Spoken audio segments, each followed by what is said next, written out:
देखो final accounts में क्या होता है, आप लोगों ने शुरुआत से अभी तक अकाउंट्स पढ़ी, ठीक। इसमें आप लोगों ने सबसे पहले जर्नल एंट्री पढ़ी, जर्नल एंट्री, फिर आपने लेजर पढ़े, फिर आपने ट्रायल बैलेंस किया। लेजर में आप सबसे पहले तो खैर अकाउंटिंग इक्वेशन थी, अकाउंटिंग इक्वेशन, फिर आपने जर्नल एंट्री करी, फिर लेजर करी, फिर ट्रायल बैलेंस आपने बनाना सीखा। लेजर में आप लोगों ने सब्सिडरी बुक्स भी देखी, ठीक है। लेजर में आपने सब्सिडरी बुक्स भी देखी। तो ये सारी चीज़ें ऐसी हैं, ठीक है ना।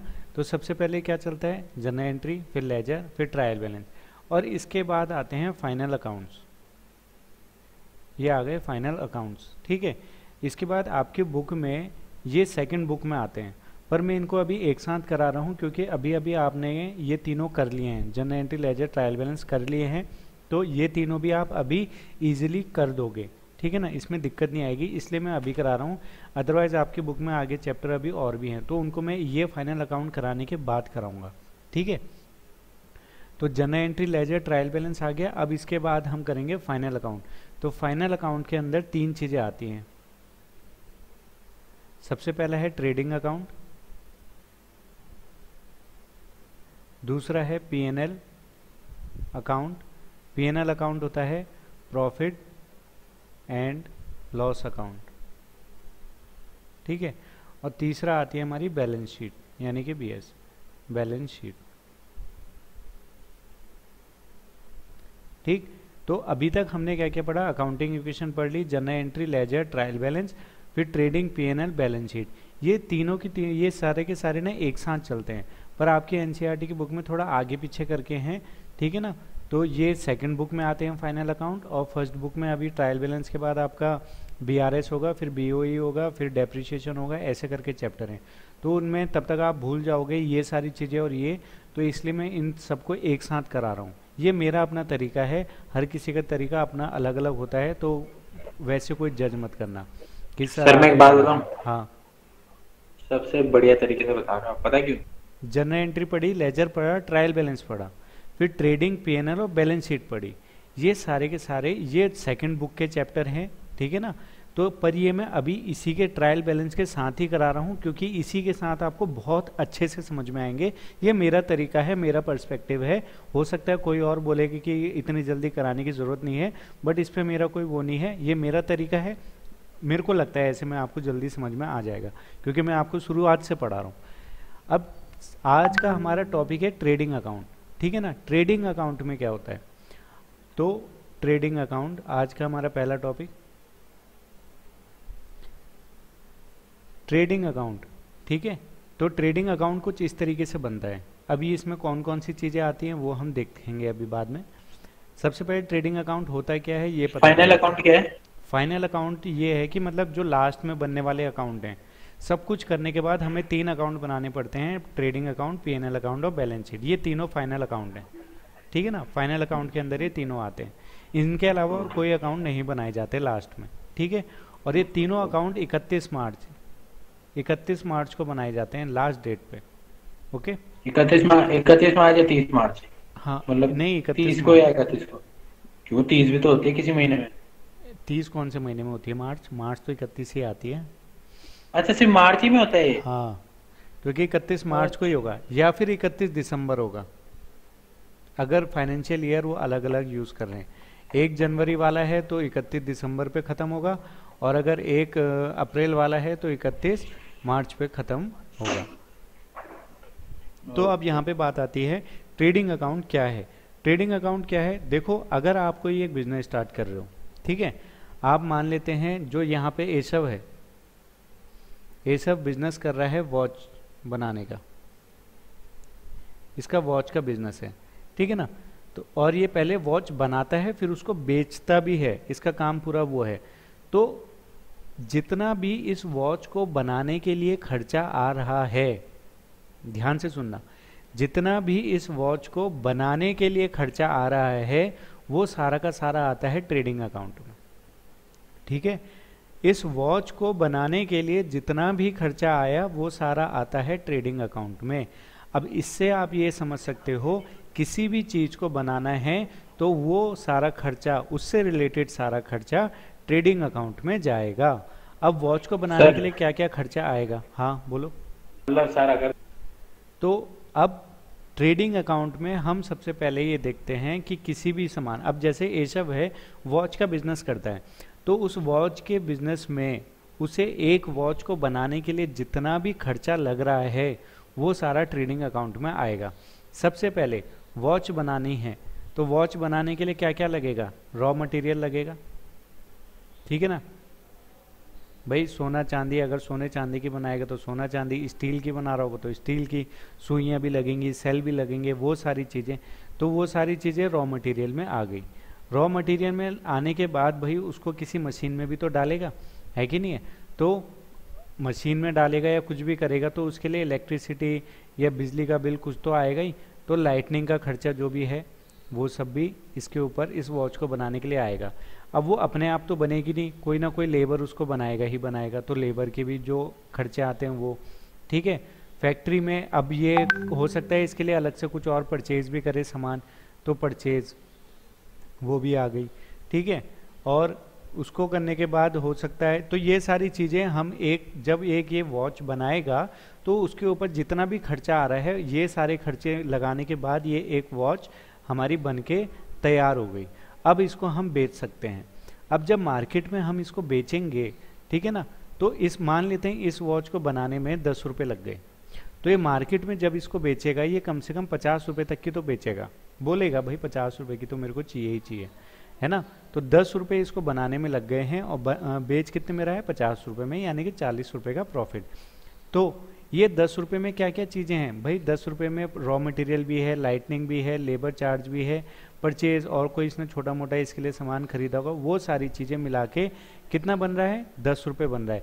यानी कि इसको एक वॉच के ऊपर कितना रुपए लग रहे हैं इसको बनाने के लिए, 10 रुपये। 10 रुपये में तो इसकी वॉच बन के तैयार हो गई। अब जब ये इसको मार्केट में लेके जाएगा वहाँ पे 50 रुपये में बेचेगा, तो जब वो 50 रुपये बेच के, यानी कि जो 40 रुपये का इसको प्रॉफिट हुआ है उसको हम बोलते हैं ग्रॉस प्रॉफिट, यानी कि जीपी, ग्रॉस प्रॉफिट, ठीक है। अगर ये 10 रुपये की बनाने के बाद जब ये मार्केट में बेचने के गया और ये बिकी 5 रुपये में, तो उसको हम बोलते हैं ग्रॉस लॉस, 5 रुपये का ग्रॉस लॉस इसको हो चुका है। तो इस तरीके से चीज़ें हैं। हाँ बोलो सर। जैसे कि किसी बिजनेसमैन ने मुझसे खरीदा तो मतलब बिजनेस में तो हमने ये पढ़ा है कि उसे हम थोड़ा मतलब कम करके देते हैं, हाँ। तो उसमें हमारा नुकसान नहीं जाएगा? नहीं नहीं, ये तो आप मार्केट में दे रहे हो ना, कमीशन तो ये भी ले रहा होगा। अब मान लेते हैं आपने 10 रुपये की चीज़ बना दी, ठीक है ना, तो 10 रुपये तो कम से कम वसूलोगे, है कि नहीं है। अगर आपने 10 रुपये का पेन बनाया है तो उसको 10 रुपये में तो बेचोगे ही बेचोगे, ठीक है। पर इसके ये है आपकी ग्रॉस प्राइस, मतलब ये प्राइस है आपकी, आपका कितना खर्चा आया। अब जब इसको आप मार्केट में, जैसे बोतल बन गई, बोतल पानी की बोतल भी बन गई, चलो आपकी वॉच है यहाँ पे, तो इस वॉच को बनाने के लिए खर्चा आ रहा है 10 रुपये। अब आपने उसके ऊपर लेवल लगाया, बॉक्स वॉक्स लगा दिया, उसके ऊपर मार्केट MRP लिख दी उसमें 50 रुपये, ठीक है ना, MRP ये आ गई। अब जब ये मार्केट में दुकान वाला जब इसको बेचेगा तो हम दुकान वाले को बोलेंगे भाई अगर आप ये मार्केट में ये 50 रुपये में बेच देते हो तो इसमें से 10 रुपये आपके हैं, तो आपने मेरे को 40 रुपये देने हैं, बस बात खत्म, है कि नहीं है। तो 10 रुपये का ये हो गया, 40 रुपये ये देगा और आपके पास तो 50 रुपये पूरे के पूरे हो गए, तो इसको 10 रुपये का प्रॉफिट यहाँ पे मिल गया। समझ में आया कुछ? Yes sir. बेसिकली ये है कि जो दुकानदार है वो तो MRP GPGL क्या है? ग्रॉस प्रॉफिट और ग्रॉस लॉस। ग्रॉस लॉस क्या हो गया? हाँ, कहाँ थे अभी तक? अरे आवाज नहीं आ रही। 10 रुपये, अगर 10 रुपये हैं, 10 रुपये का आपको कोई सामान बनाने में टाइम लग गया खर्चा, ठीक है ना। ये जो वॉच इन्होंने बनाई, ये वॉच बनाई है 10 रुपये की, मार्केट में इन्होंने बेच दी वो 50 रुपये में दुकानदार को, ठीक है ना। अब दुकानदार को तो बेच दी, अब दुकानदार को जब बेच दी तो इन्होंने कितने बेची, 50 रुपये में, यानी कि 40 रुपये का जो है वो इनका क्या है, ग्रॉस प्रॉफिट है, ठीक है ना, ये ग्रॉस प्रॉफिट है। अगर यही 10 रुपये की जो वॉच है ये 5 रुपये में बिकती है तो इनको लॉस हो गया ना, इनको तो अपना जितना इन्होंने लगाया था 10 रुपये का वो पैसा भी वसूल नहीं हुआ, उल्टा 5 रुपये और नुकसान हो गया। तो अगर नुकसान हो गया तो उसको हम बोलते हैं ग्रॉस लॉस, ग्रॉस प्रॉफिट अगर जितना प्रॉफिट हुआ फिर है, से और ग्रॉस लॉस अगर लॉस हो गया तो। फिर से बता। हाँ सागर, आपने ना 10 रुपए की हाँ। एक 10 रुपए का आपने एक पेन बनाया। आप आज घर पे बैठ गए और आपने एक पेन बना लिया, ठीक है ना। उसकी कीमत ओके। आपको, आप सामान लेके आए, सब कुछ बनाया और आपने उस पेन को बनाया। उस पेन को बनाने में आप रुपए, एक पेन बनाने में आपके 10 रुपए खर्च हो गए, ठीक है। ओके। अब एशव और ये अदिति आप दोनों के पास आए, ठीक है ना। आप, उन्होंने आपसे कहा कि भाई ये सागर, ये पेन तो बहुत अच्छा है, मेरे को बेच दे, कितने का है? तो आप कितने का बोलोगे? 200। 200 का, चलो मान लेते हैं 200 का, ठीक है ना। तो 10 रुपए का आपकी बनाने की खर्चा आ रहा है, आपने इनको बोला भाई 200 रुपए में दूंगा, ठीक है। तो अदिति मान गई, अदिति मान गई। अदिति ने कहा हाँ पेन बहुत सुंदर है, लिख भी सही रहा है, सब कुछ सही है, ले 200 रुपए, बात खत्म। तो 200 रुपए में आपने इनको बेच दिया, तो आपको कितने का ग्रॉस प्रॉफिट हुआ? 190 का। 190 रुपए का आपको ग्रॉस प्रॉफिट हो गया, ठीक है। अब ये दुकानदार अगर मार्केट में जाता है, ठीक है ना। अब अगर ये दुकानदार, ये जो अदिति है, इसको मार्केट में जाती है, ये अदिति परचेजर नहीं है, अदिति क्या है कि ये मार्केट में लेके जा रही है, क्या बेचने के लिए। ये एक दुकानदार है, अब ये 200 रुपए में लेके आई, अब ये लेगी और ये अपनी दुकान में वो पेन रख देगी, ठीक है ना। अब वो पेन रखने के बाद ये जब मार्केट में उसको बेचेगी, तो मार्केट में ऑब्वियस सी बात है ये 200 का तो बेचेगी नहीं, ज़्यादा का ही बेचेगी, है कि नहीं है। तो ये वो ये इस तरीके से हैं सारी चीज़ें। 10 रुपये में आपने पेन बनाया और मार्केट में उसको 200 रुपये में बेच दिया। अब अदिति क्या बोलेगी, 200 रुपये का तो मैं बेच दूंगी, ठीक है, पर इसमें से मैं भी थोड़ा कट लूंगी, मेरा भी थोड़ा हिस्सा होगा। तो 10 रुपये का पेन 200 रुपये में आपने बेच दिया, तो अदिति लेगी उसे अपनी दुकान में 200 रुपये में रख देगी। अब कोई भी, अब एसब आएगा अदिति के पास, एसब ने कहा भाई मेरे को ये पेन दे दो, तो अदिति बोलेगी लो भाई 200 रुपये का है, तो एसब 200 रुपये ले लेगा। अब आप जाओगे अदिति के पास, कहोगे लाओ भाई मेरे 200 रुपये दो, तो अदिति कहेगी भाई मैंने बेचा है, मेरे को मेरा थोड़ा कट तो दो, तो आप बोलोगे चलो ठीक है आप 20 रुपये रख लो, ठीक है ना। तो ये 180 रुपये आपको दे देगी, तो आपको पूरा का पूरा ग्रॉस प्रॉफिट कितने का हो गया? 170 रुपये का। 10 रुपये के तो आपने बना ही के आए, लेकिन 170 तो आपको मिल गए ना। तो ये सारी चीजें हैं। तो जितना आपको लॉस मिल क्या रहा है, हुआ? लॉस, ग्रॉस लॉस क्या हुआ? ग्रॉस लॉस मान लेते हैं आपने 10 रुपये में का खर्चा आ गया आपको एक पेन बनाने में, लेकिन जब आपने अदिति को बोला, अदिति ने कहा इसके तो मैं 5 रुपये भी ना दूं, है कि नहीं है। और ये सब ने भी कहा हाँ चल यार तूने बना लिया तो ठीक है, चल 5 रुपये में दे रहा तो बात कर। तो अगर आप उसको 5 रुपये में दे देते हो तो आपको तो लॉस हो गया ना एक तरह से। तो ग्रॉस लॉस, नुकसान, ग्रॉस लॉस, ठीक है ना।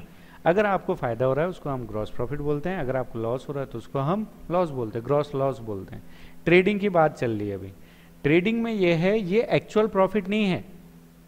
ट्रेडिंग में ये है कि ये एक्चुअल प्रॉफिट नहीं है, ठीक है ना। अभी जैसे आपने 100 रुपये का सामान बनाया, आपने 100 रुपये का सामान, ये 10 रुपये का सामान बनाया, मैं दोबारा से समझा रहा हूँ। आपने 10 रुपये का सामान बनाया, 10 रुपये का सामान आपने अदिति को दिया, बोला कि 200 रुपये में दूंगा, तो ये सागर ने दिया अदिति को, ठीक है ना। अदिति ने अभी 200 रुपये दिए नहीं है, अदिति ने ये 200 रुपये का पेन मार्क MRP लगा के अपनी दुकान पे रख दिया। तो सागर तो ये सोचेगा ना मेरे को 200 रुपये मिलेंगे, है ना। सागर तो ये सोचेगा मेरे को 200 रुपये अदिति देगी, तो ये हो गया इसका ग्रॉस प्रॉफिट। पर इसका एक्चुअल प्रॉफिट कितना होगा? एक्चुअल प्रॉफिट ये होगा कि अदिति इसमें से भी थोड़ा अपना हिस्सा लेगी, यानी कि 20 रुपये वो भी ले रही है मार्केट में बेचने के बाद। तो 180 रुपये तो इसको एक्चुअल प्रॉफिट हुआ, 200 रुपये इसको ग्रॉस प्रॉफिट हुआ। समझ में आया कुछ? हाँ समझ आ गया। ठीक है। जब हम एक्चुअल प्रॉफिट वो है ना जो मतलब रिटेलर हुआ हमें, हाँ, अपने अपना कट लेके लेगा, अपना कट सब कुछ दे दा के मेरे पे कितना आ रहा है भाई ये बताओ, है ना। रिटेलर भी तो अपना लेगा, हाँ, अपना लेगा, तो वो है हमारा एक्चुअल प्रॉफिट। और जब हमने शुरुआत में बेचा वो तो ग्रॉस प्रॉफिट था, ये एक्चुअल नहीं है भाई। ये मैं मान के चल रहा हूँ मेरे को इतना हो रहा है, ग्रॉस मतलब मेरे मान के चल रहा हूँ कि मेरे को इतना प्रॉफिट हो रहा है 200 रुपये का, कि अदिति मुझे 200 रुपये देगी। अब मार्केट में एसब ने जैसे ही अदिति से पेन ले लिया 200 रुपये का, तो अदिति ने कहा मैं भी तो 20 रुपये लूंगी इसमें से। तो सागर के पास कितने रुपए आए? 180 रुपये आए। तो सागर का एक्चुअल प्रॉफिट कितना हुआ? 180 का, ठीक ठीक है। अब 180 रुपये इसका एक्चुअल प्रॉफिट है। क्लियर है? इतनी बात क्लियर हुई ट्रेडिंग में क्या क्या होता है कहानी? Yes sir. ठीक है। Yes, sir. Eshav, Aditi, yes sir. समझ में आया? अदिति, ठीक है। ट्रेडिंग अकाउंट में सबसे पहले हम लिखते हैं टू ओपनिंग स्टॉक। जितना आपको ओपनिंग स्टॉक दे रखा होगा वो हम यहाँ पे लिख देंगे। अब ओपनिंग स्टॉक होता क्या है? ओपनिंग स्टॉक ये होता है जैसे फ़ोन बनाने के लिए एक फ़ोन बनाना है, 31 मार्च को एंड हो जाता है, तो 31 मार्च को कुछ ना कुछ रॉ मटेरियल तो बचा होगा ना फ़ोन बनाने का, है कि नहीं है? सागर, एशव, आप एक बात बताओ, अगर आज एक महीना है, आज ये अक्टूबर चल रहा है, ठीक है ना, और नवंबर आने वाला है, तो 30 अक्टूबर नहीं 31 अक्टूबर को अगर एक आटा बचा हुआ है, थोड़ा सा आटा बच रखा है आपके घर में, आधा किलो का आटा बच गया, तो ये नवंबर के लिए ओपनिंग स्टॉक हो जाएगा ना कि भाई नवंबर मेरे पे इतना ओपनिंग पहले से पड़ा हुआ है, स्टॉक आटा मेरे पे आधा किलो पड़ा हुआ है, ठीक है। मैं तो पुराने साल की रोटियां खाई है। हाँ तो वो तो अलग बात है कि नहीं, मजाक नहीं कर रहा। हाँ। मैंने दिसंबर 31 की अच्छा। रात को बनाई थी, फिर जनवरी 1 तारीख को खाई हाँ, एकदम सुबह। तो वो पिछले साल का क्लोजिंग स्टॉक थी वो रोटी, और जनवरी की वो क्या हो गई, ओपनिंग स्टॉक हो गई कि भाई मेरे पे 2 रोटी तो पहले की पिछले स्टॉक की पड़ रखी हैं, तो मेरा रात ओपनिंग के 12 स्टॉक बजे है के ये, बाद। ठीक है ना। तो ऐसे ही कंपनी के पास क्या होता है भाई, उसके पास कुछ ना कुछ ओपनिंग स्टॉक, कुछ ना कुछ रॉ मटेरियल तो पड़ा होगा ना 31 मार्च को, तो 1 अप्रैल को उनके लिए वो क्या हो जाएगा, ओपनिंग स्टॉक हो जाएगा, तो वो क्या लिखेंगे, ओपनिंग स्टॉक। क्लियर? अब ये भाई वॉच बना रहा था, ये एशव वॉच बना रहा है, वॉच की कंपनी है, तो वॉच बनाने के लिए कुछ मटेरियल पहले से पड़ा हुआ है, तो ये इसने लिख दिया ओपनिंग स्टॉक, भाई मेरे पे इतना वॉच बनाने का सामान पड़ा हुआ है। अब इसके सुपरवाइजर ने कहा सर और सामान चाहिए, तो ये लोग क्या करेंगे, परचेज करेंगे, टू परचेज, ठीक है ना, तो परचेज करेंगे, तो परचेज का अमाउंट यहां आ गया। इसके बाद भाई अब एसब ने कुछ जो सामान लिया घड़ी खरीदने के लिए, उसमें से कुछ रॉ मटेरियल ना खराब निकल गया, सड़ रखा है वो, मतलब ठीक से वो बन नहीं पाएगी वॉच, तो वो क्या करेगा, वो उसको वापस करेगा, तो परचेज रिटर्न, ठीक है ना। तो हम क्या कर देते हैं, परचेज में से माइनस कर देते हैं परचेज रिटर्न, ठीक है।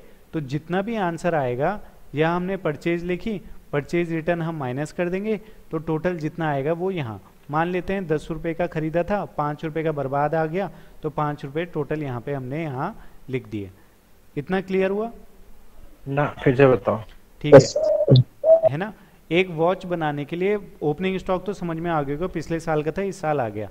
अब इनको एक ही वॉच थोड़ा ना बनानी है भाई, और वॉच भी बनानी है, तो आगे जितनी वॉच बनानी है, तो इनके एसएफ के सुपरवाइजर ने बोला सर हम पे और माल नहीं है और रॉ मटेरियल नहीं है, हमें वॉच बनाने के लिए और सामान चाहिए। तो इन्होंने क्या किया होगा, और रॉ मटेरियल खरीदा होगा, तो ये क्या करेंगे, परचेज करेंगे, तो यहाँ पे एंट्री क्या आ जाएगी, टू परचेज, जितने का खरीदा होगा, ठीक है। तो यहाँ पे मान लेते हैं 100 रुपये का खरीदा, मान लेते हैं 100 रुपये का खरीद लिया। अब 100 रुपये का जब सामान खरीदा, उसमें से 20 रुपये का सामान ना खराब हो गया, आने जाने में टूट गया या कुछ भी हो गया, अब ये पता नहीं, पर 20 रुपये का सामान खराब हो गया। तो जब 20 रुपये का सामान खराब हो गया, तो मेरे पे अब कितनी की परचेज पड़ रखी है, सिर्फ और सिर्फ 80 रुपये की पड़ रखी है कि नहीं है। अब सागर, अगर आप दुकान में गए, दुकान में जाने के बाद आप 10 रुपये का पेन लेके आए, 10, तो 100 रुपये का पेन तो लेके आ गए ना आप, एक पेन 10 रुपये का है, तो आप 10 पेन लेके आ गए, तो कितने के हो गए, 100 रुपये के हो गए, ठीक है ना। उसमें से 2 पेन खराब हो गए, आप जब घर आए तो 2 पेन खराब निकले, तो आपने 2 पेन यानी कि 20 रुपये माइनस कर दोगे, बचे कितने, 80 रुपये, है ना।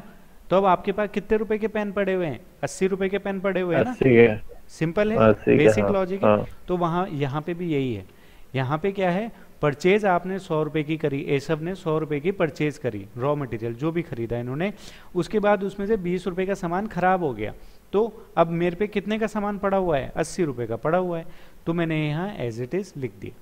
समझ में आया इतना? हाँ समझ में आया? Yes sir. ठीक है, अब आगे करते हैं कंटिन्यू। देखो ये दोनों चीजें तो यहां तक हो गई, ओपनिंग स्टॉक, परचेज। अब यहाँ पे परचेज हो गई। अब इसके बाद क्या होता है, हमें भाई ये जो ट्रेडिंग अकाउंट है इसको एक तरीके से सोचो फैक्ट्री का है। फैक्ट्री में जो जो खर्चे आएंगे वॉच को बनाने के लिए वो सारी चीज़ें। अब फैक्ट्री में किसका खर्चा आएगा, और फ्यूल का। भाई वहाँ पे जनरेटर भी तो लगेगा, है कि नहीं है, डीजल वीजल वो सब भी चाहिए, तो फ्यूल का खर्चा आएगा।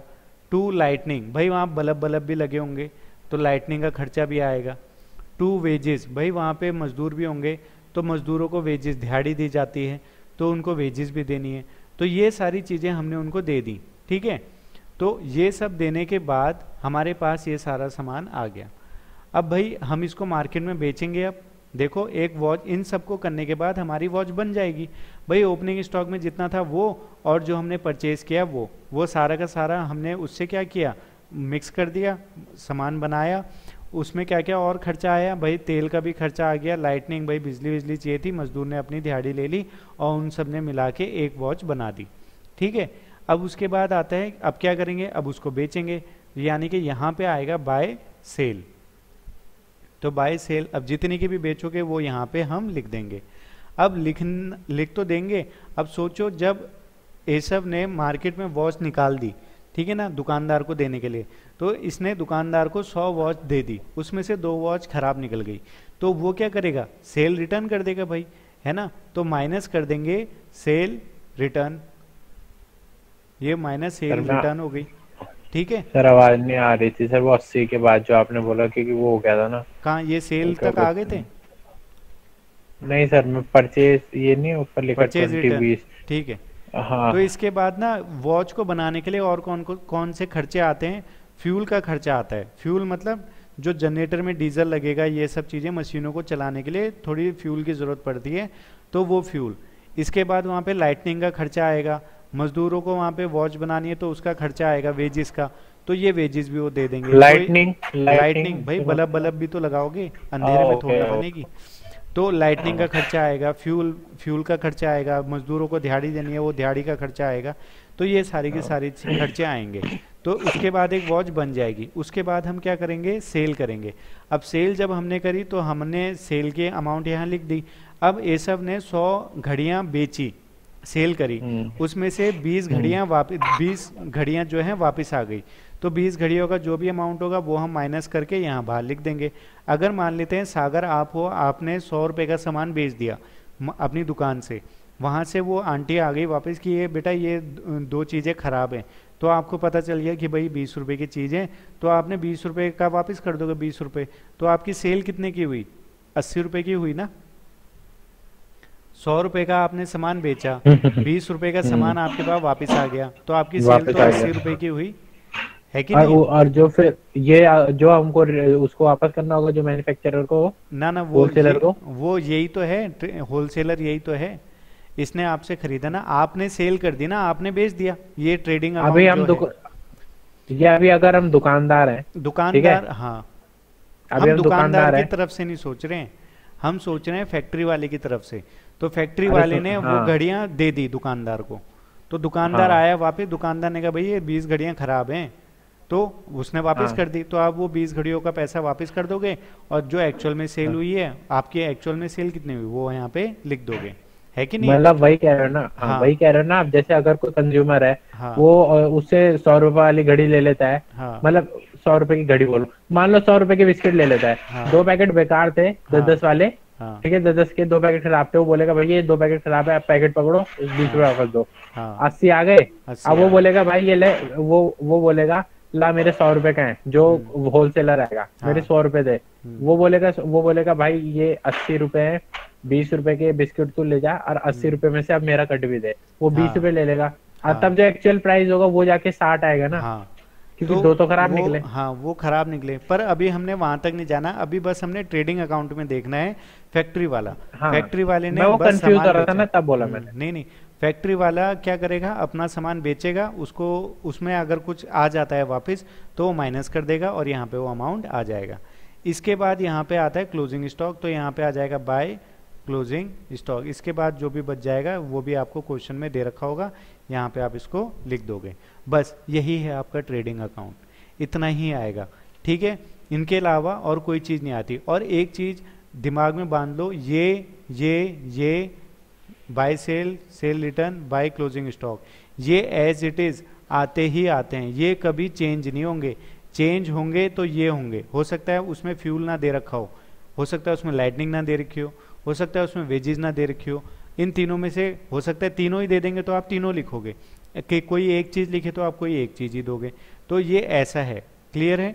तो इसमें ये सारी चीज़ें ऐसी हैं, आप कंफ्यूज मत होना। बट ये जो ये तीन चीज़ें, ये और ये तीनों के तीनों आती ही आती हैं। इन तीनों को तो आपने एज इट इज़, क्वेश्चन शुरू करो मत करो, ट्रेडिंग अकाउंट बोला है तो ये सब चीज़ें एज इट इज़ लिख दो, ठीक है।